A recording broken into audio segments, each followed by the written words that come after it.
તો આગેવાન વડગામના ધારાસભ્ય ભાઈ શ્રી જિગ્નેશભાઈ મેવાણી, મારા માલધારી સમાજના મોભી, હર હંમેશા સમાજ માટે લડતા એવા રઘુભાઈ, અમારા ધાબળિયા ભાઈ દિનેશભાઈ, તુષારભાઈ ચૌધરી, સૌ મંચસ્થ આગેવાનો, આપ સૌ આ ચૂંટણી ઉત્તરમાં અંબા આથમણે નડાવાળી લાજ રાખે ઢીમાવાળો આપ સૌના ભરોસે એમને ભગવાનને પ્રાર્થના કરું છું કે આજે આ જનતા આવી છે માં અંબા માં નડાવાળી, કોઈ દુશ્મનો નહીં, અમારી આ જનતા ઉપર નજર ન લાગે, હૈયું ઉમટી પડ્યું છે મેદનીને નમન ને વંદન.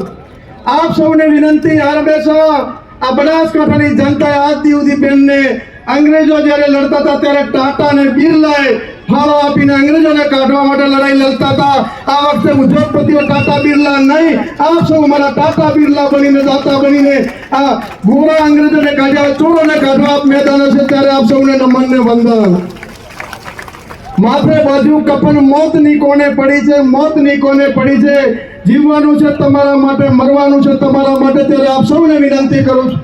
અઢારે આલમ અને વિશેષ તો પાલનપુરની જનતાને કહું છું કે પાલનપુરની જીડી મોદી કોલેજ આગળ જે લુખા તત્વો ઓપરેશન કરે, મારો સોની સમાજ હોય, મોદી સમાજ હોય, પ્રજાપતિ, નાની નાની તમામ સમાજો એને જે પરેશાન કરનારા સભ્ય તત્વો છે એની સામે તમારી બેન શિયાળ બનીને લડવા આવી છે ત્યારે આપ સૌ મદદ કરવાની વિનંતી કરવા આવ્યો છે.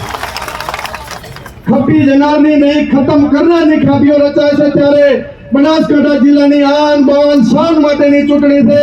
બનાસકાંઠા જિલ્લાને કોઈ એક વ્યક્તિએ બાનમાં લીધો હોય, આ મેદની આવી છે ગોહિલ સાહેબ, એ આ વલોણાનું ઘી છે. કાલે 16મી તારીખે આખા ગુજરાતમાંથી ડેરી અને બનાસ બેંકના પાવરથી લોકો આવવાના છે. આપ સૌ આવ્યા છો એ પ્રેમ અને ઉમર કાફી આવ્યા છો ત્યારે આપ સૌને નમન ને વંદન.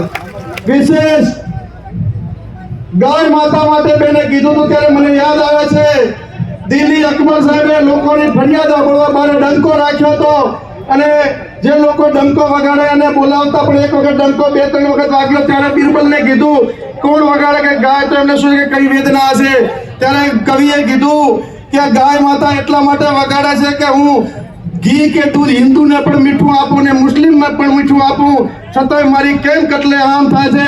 ત્યારે દિલ્હીના અકબરે કીધું કે મારું રાજ રે ત્યાં સુધી ક્યારેક ગૌ વંશ ઉપર કતલ નહીં હેડે, એવું રાજ તો ત્યારે કતલે આમ કરે છે. એના માટે ગેરીબેન ગાયને રાષ્ટ્રમાતા જાહેર કરવા લડવાના છે ત્યારે આપ સૌને વિશેષ ના કહેતા મરું પણ માગું નહીં તન કે કાજ, પરમારથને કારણે માંગતો ના આવેલા જ્ઞાનીબેન અને કોંગ્રેસ માટે તમારી પાસે ખોળો પાથરું છું અને ખોળાની આપ સૌ બનાસવાસીઓ લાજ રાખો એવી વિનંતી કરવા આવ્યો છું.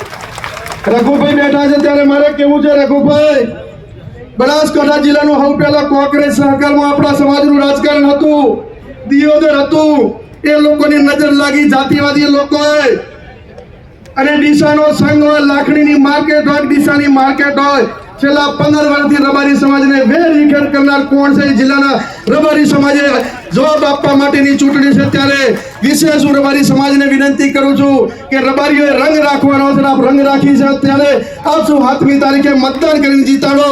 અને સામે અઢારે આલમ અને જાગીરદાર સમાજને કહું છું, સામે પાટીલ છે અને સામે ભાવેણાના ગોહિલ છે, તમારે મજબૂત હાથ પાટીલના કરવાના છે કે ગોહિલ સાહેબના? ત્યારે બેન દીકરીઓ સામે બોલનારા કાયરોને જવાબ આપીને શક્તિસિંહ સાહેબના હાથ મજબૂત કરો. એ શબ્દો સાથે આપ સૌનો ખૂબ ખૂબ આભાર. જય હિન્દ, જય ભારત.